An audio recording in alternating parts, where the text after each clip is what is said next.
Yangi O'zbekistonda inson qadri eng ustuvor tamoyilga aylangan. Bu borada aholi farovonligini ta'minlash, munosib shart-sharoitlar yaratish, ijtimoiy infratuzilmani rivojlantirish izchil davom etmoqda. Toshkent viloyatining Angren shahrida ham bunyodkorlik ishlari keng quloch yoygan. Navro'z shukuhi hali so'masida bayram silsilasi yana bir quvonchli voqea bilan davom etdi. Mirzo Ulug'bek mahallasida yangi Angren madaniyat va sport majmuasi foydalanishga topshirildi.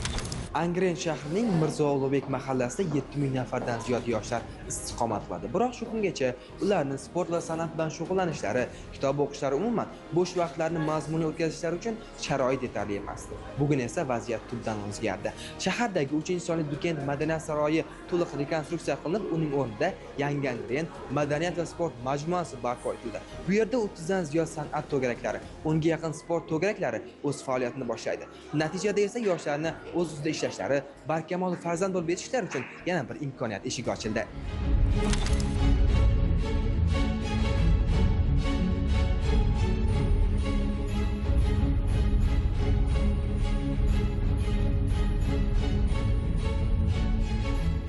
Avvallari bu yer qarovsiz holga kelib, zaruriy sharoitlar yetishmasligi sabab deyarli foydalanilmas edi. To'garaklar faoliyati nomigagina bo'lib, ular ham birinma-ketin to'xtayotgandi. Davlatimiz rahbarining madaniyat va sport sohasiga qaratayotgan yuksak e'tibori natijasida obyekt respublika ishchi guruhi tomonidan o'rganilib, atigi 6 oyda tubdan yangilandi.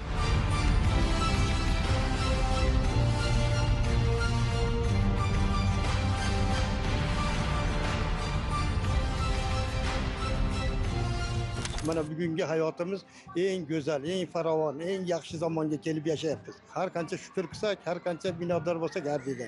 Yurtboshimiz qilayotgan sayr harakatlari mana har kuni obodlashib, go'zallashib boryapti. Shukrlarga, yetganlarga shukr.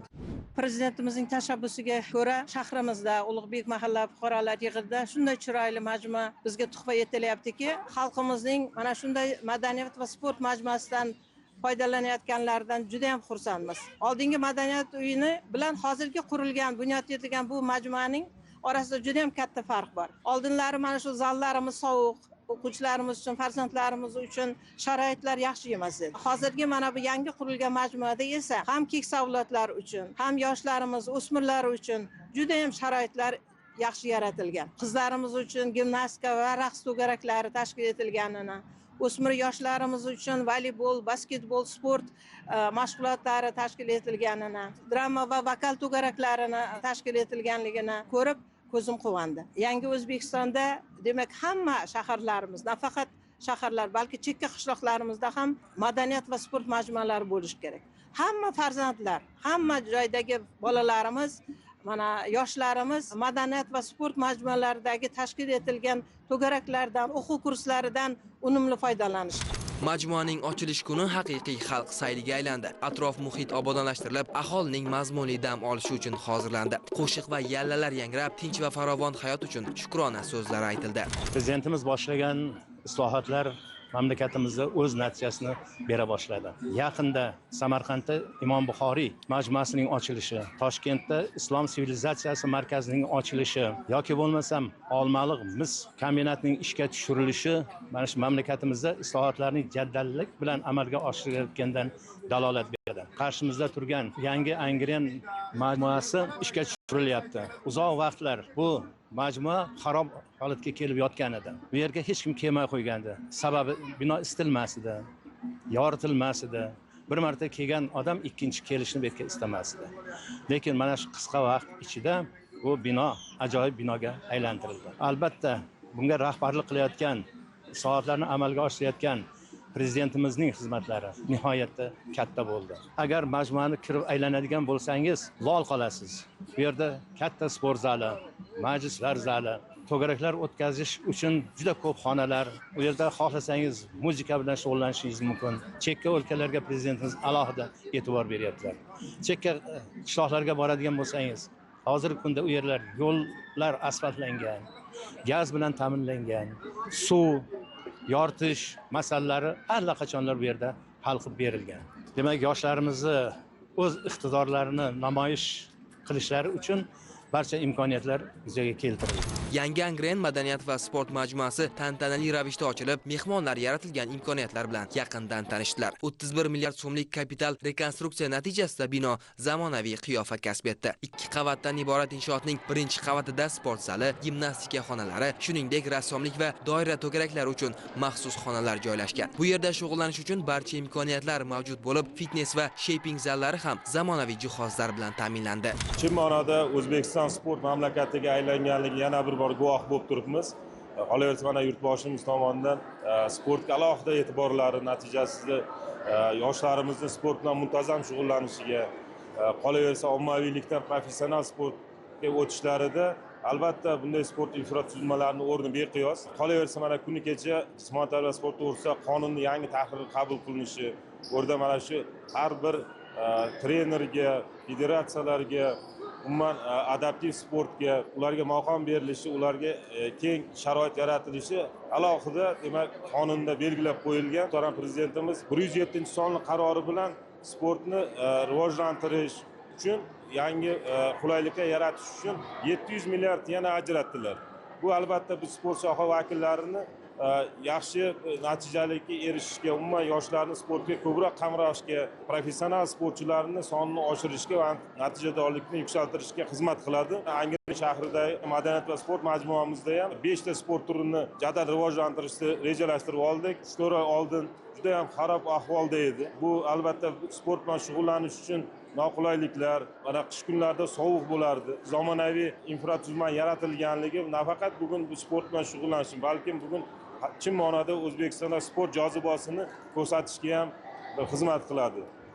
Biz bu uchun albatta muhtaram prezidentimizga minnatdorchiligimiz bildiramiz. Mana shuncha sportchilar kayfiyati, bularni sportga bo'lgan ishtiyoqi yanada oshadi. Biz albatta buni jonajon vatanimiz bayrog'ini yuksaklarga ko'tarish bilan oqlaymiz. Prezidentimiz tomonidan bizga sport zal qurib berildi. Endi esa bu yoqda shug'ullanib, kattaroq darajalarga erishamiz. Bu yoqdagi hududimizdagi bolalar hammasi ham o'zining maktablarida shug'ullanardi. Ko'pincha musobaqalar hammasi o'zlarini maktablarida bo'lib, juda ham bir muammolar tug'dirardi. Hozir esa bu yoqqa kelib, ancha qulayliklar yaratdi. Biz bu yerda shug'ullanib, o'zimiz ustozlarimizga ko'proq natijalar olib kelishga harakat qilamiz. Bundan tashqari konsert zali ham to'liq rekonstruksiya qilinib, turli madaniy tadbirlar o'tkazishga mos holga keltirildi. Ikkinchi qavatda tasviriy va amaliy san'at, raqs, vokal, teatr, folklor hamda musiqa yo'nalishlari bo'yicha to'garaklar faoliyati uchun xonalar joylashtirilgan. Ayniqsa kutubxona fondi boyitilib, o'quvchilar uchun qulay muhit shakllantirildi. Bugungi kunda mana shu kitobxonlikka, farzandlarimizga, yoshlarga prezidentimiz tomonidan qilinayotgan imkoniyatlar, yaratilayotgan sharoitlarning bir namunasi sifatida mana shu san'at saroyida kutubxona ham tashkil qilingan. Avvallari mana shu kutubxonamizda kitoblar unchalik ko'p emas edi-yu, mana bugungi kunda tubdan yangilandi. Kutubxonaga yangi jihozlar, stullar, kitob javonlari hammasi qaytadan yangi, hamma qulayliklar mana shu yerda yetarli.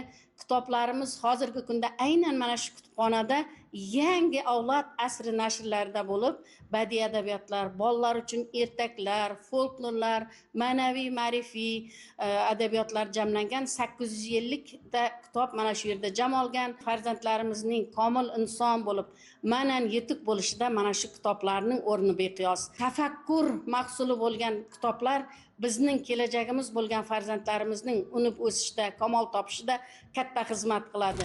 Marosim doirasida konsert dasturi ham namoyish etildi. Unda Zamin xalq teatri jamoasi tomonidan O'zbekiston va qo'shni mamlakatlarning buyuk allomalari siymosi sahna ko'rinishlari orqali gavdalantirildi.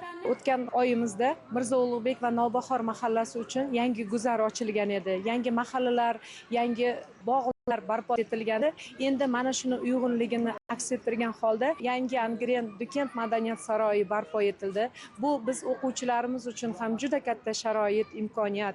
Mana biz hozir mana kirib ko'zim quvnab ketdi. Shiddat bilan ishlashga, yana ham o'quvchilarimiz bilan juda chiroyli ish faoliyatlarini olib borish menda uyg'ondi. Ko'tarinki kayfiyat, xalqimizda ham juda ham ko'tarinki kayfiyat. O'quvchilarimiz uchun sport to'garaklarini, san'at to'garaklarini, kitobxonlik to'garaklari uchun sharoit yaratilganidan biz bag'oyatda ustozlar xursandmiz. Tadbir doirasida amaliy san'at va hunarmandchilik ko'rgazmalari, do'stlik va hamjihatlik g'oyalarini aks ettirgan rang tasvir asarlari tanlovi o'tkazildi. Mehr-oqibat dasturxoni shiori ostida turli xalqlarning milliy taomlari namoyish qilindi. Bundan tashqari, bog' hududida tashkillashtirilgan bu kafe taqdimoti va kitobxonlik mushoirasi ham bo'lib o'tdi. Открытие нашего дворца культуры. Madaniyat va san'at saroyimizning ochilishi yuraklarimizni quvonchga to'ldirdi. Avvalo prezidentimizga so'nggi yillarda mamlakatda olib borilgan islohotlar uchun minnatdorlik bildiraman. Qanchadan qancha yangi majmualar, maskanlar ochilyapti. Har biridan olam taassurot olish mumkin. Shularni ko'rib, tinch va osoyishta O'zbekistonimiz uchun shukronalar keltiraman. O'zbekona lutf bilan aytsam, ko'z tegmasin.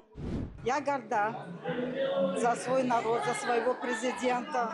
Yurtimizdagi tinchlik va farovonlikdan mana shunday prezidentimiz borligidan faxrlanaman. Ayniqsa bugungi bayram ochilish marosimi, yangi majmua, buning zavqini so'z bilan ta'riflashning iloji yo'q. Qarang, qanday go'zal maskan barpo etildi. Atrofdagi ko'kalamzorlashtirilgan maydonni aytmaysizmi? To'g'risi, avvallar yoshlar uchun ham, bizdek kattalar uchun ham dam olishga, kitob o'qishga joy yo'q edi. Ayniqsa farzandlarimizning vaqtlarini mazmunli o'tkazishlari uchun yaxshi sharoitlar yaratildi. Qanchadan qancha odamlar mehnat qildi. Hammalariga, ayniqsa prezidentimizga o'z minnatdorchiligimni bildiraman. Yangi Angren madaniyat va sport saroyining ishga tushirilishi aholi, ayniqsa yoshlarning san'at va sportga bo'lgan qiziqishini yanada oshiradi. Bu maskan ularning bo'sh vaqtini mazmunli tashkil etish, milliy qadriyatlarni asrab-avaylash va rivojlantirishda muhim ahamiyat kasb etadi. Shubhasiz bu hudud aholi uchun ma'naviyat, madaniyat va sportni birlashtirgan zamonaviy markaz sifatida uzoq yillar xizmat qiladi.